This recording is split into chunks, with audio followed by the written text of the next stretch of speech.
अखंड भारत के सिंध राज्य के मूल निवासी भारत पाकिस्तान विभाजन के समय अपने मूल सिंध राज्य को छोड़कर भारत के विभिन्न राज्यों में जाकर बसने वाले सिंधी समाज को भारत में अपनी संस्कृति, भाषा, खान पान वाला राज्य आज तक नहीं मिला।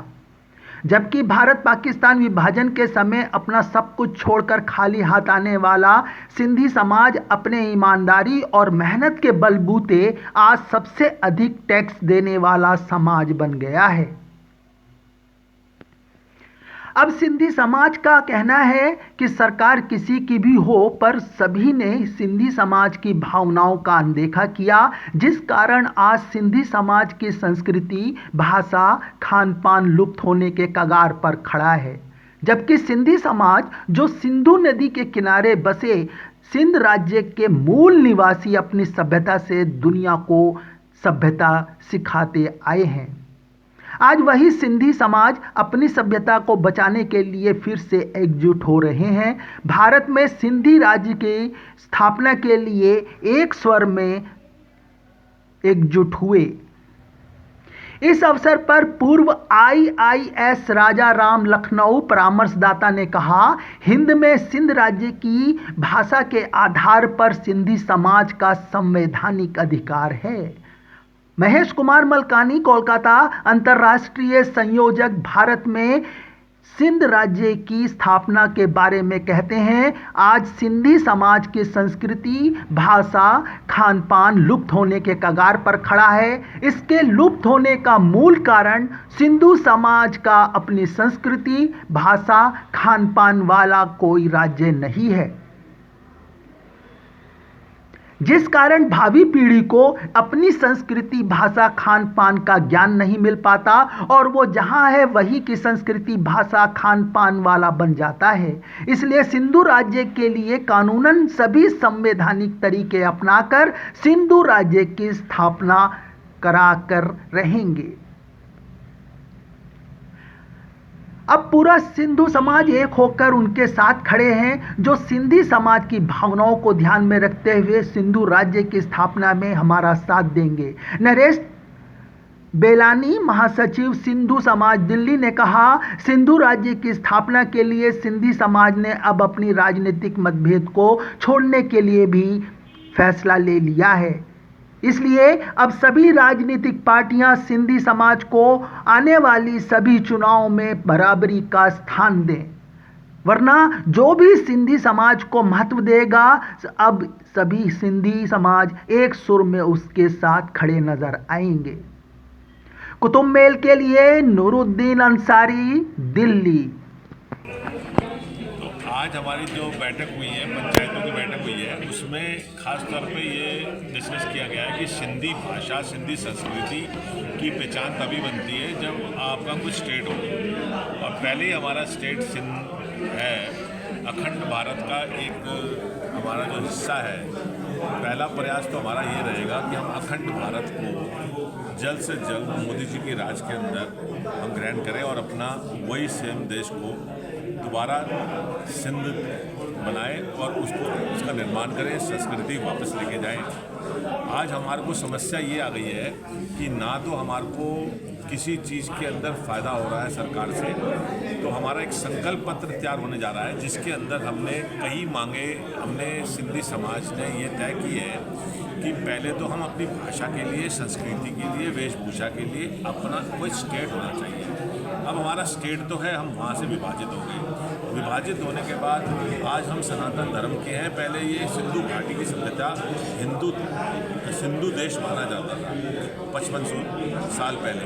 उसके बाद जब पारसी आए तो उन्होंने इसको ह कर दिया, स से ह हो गया, हिंदू हो गया। उसके बाद जब ब्रिटिशर्स आए तो उसके बाद ये हिंदू हो गया, इंडिया हो गया। अब हम ये चाहते हैं या तो ये दोबारा सिंधु बन जाए और दोबारा ये अखंड भारत का जो सिंध है हमारे को दोबारा मिल जाए, हमारे को हमारी वेशभूषा, हमारी सरकार, हमारी सब कुछ हमें मिलनी चाहिए। इस उद्देश्य में आज बात हुई है। सारे समाजों में यही हमारा था कि बच्चों का भविष्य कैसे बनेगा, हमारी अपनी पार्लियामेंट कैसे होगी, इस पर विचार विमर्श हुआ है। और हमारे आज हिंदुस्तान में अगर आप जनसंख्या देखेंगे, अभी भी मुझे कल दिल्ली प्रदेश के अंदर सिंधी समाज की जनसंख्या के लिए सदस्य नियुक्त किया गया।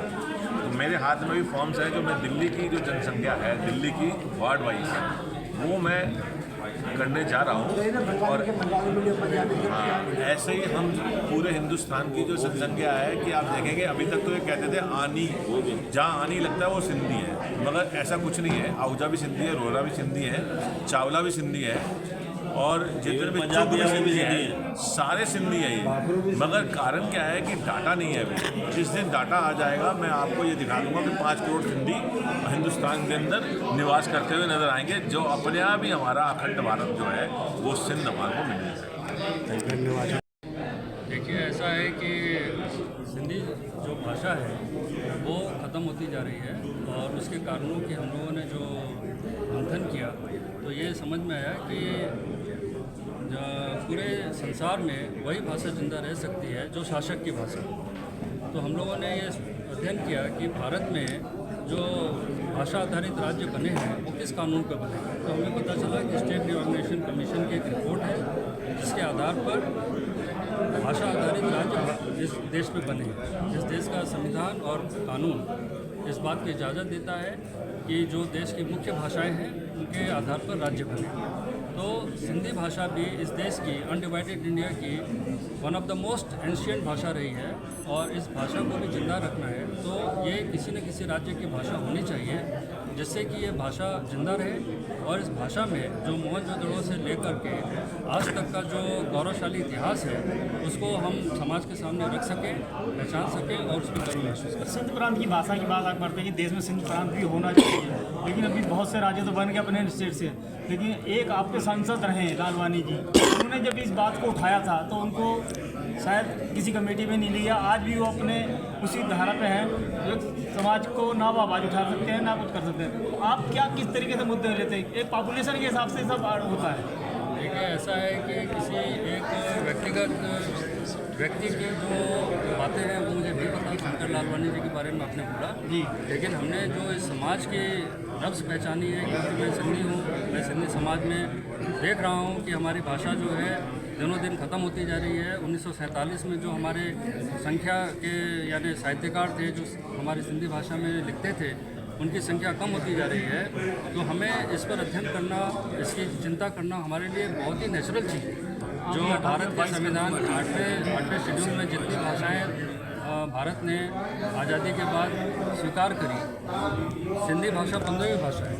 तो ये 14 भाषा के राज्य हैं। जब भारत आज़ाद हुआ था तब इनमें से कई राज्य नहीं थे, लेकिन धीरे धीरे सभी भाषाओं के आधार पर राज्य बन गए। तो अब सिंधी उसमें पीछे छूट गई है, और सिंधी उसमें पीछे छूटने के कारण किसी राज्य की भाषा नहीं है। नहीं होने के कारण हम अपनी भाषा और सभ्यता के बारे, अपने साहित्य, सभ्यता और कल्चर के बारे में कुछ नहीं जानते। तो उसको जानना इस ना सिर्फ भारत के लिए बल्कि विश्व के लिए भी ज़रूरी है, क्योंकि उसी भाषा में बहुत महान सभ्यता का सारा इतिहास छुपा कि हम आज यहाँ पर जो मंथन हुआ है उसमें ये बात सभी ने मानी है कि अगर सिंधी भाषा को जिंदा रखना है तो सिंधी भाषा एक राज्य की भाषा होनी चाहिए। इस भारत में, इस देश के कानून के अनुसार एक सिंधी भाषा आधारित राज्य बनना चाहिए, जिससे कि सिंधी समाज अपने पूर्वजों पर गर्व कर सके, अपने इतिहास को जान सके और इस देश को, इस दुनिया को बहुत सारी चीज़ें दे सके।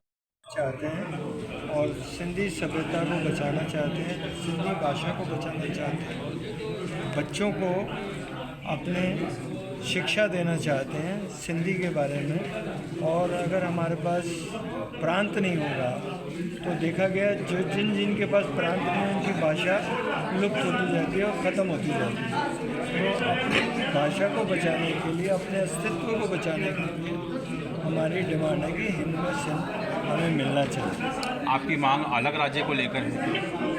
राज्य को लेकर है, बट हिंदुस्तान में सिंधी समाज की अगर संख्या की बात करें पूरे हिंदुस्तान में कितनी संख्या है? पूरे हिंदुस्तान और बाहर में 1,40,00,000 लोग हैं।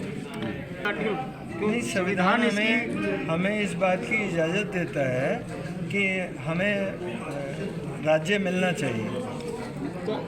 कौन सा किस संविधान की बात आप कर रहे हैं? राज्य मिलना आपको राजा राम जी ने बताया 359 आर्टिकल के तहत हमें इसको मिलना चाहिए, ये हमारा हक है। हम तो हिंदुस्तान आए हैं और अखंड भारत से आए हैं, हम कोई पाकिस्तान से नहीं आए या सिंध छूटा है हमसे।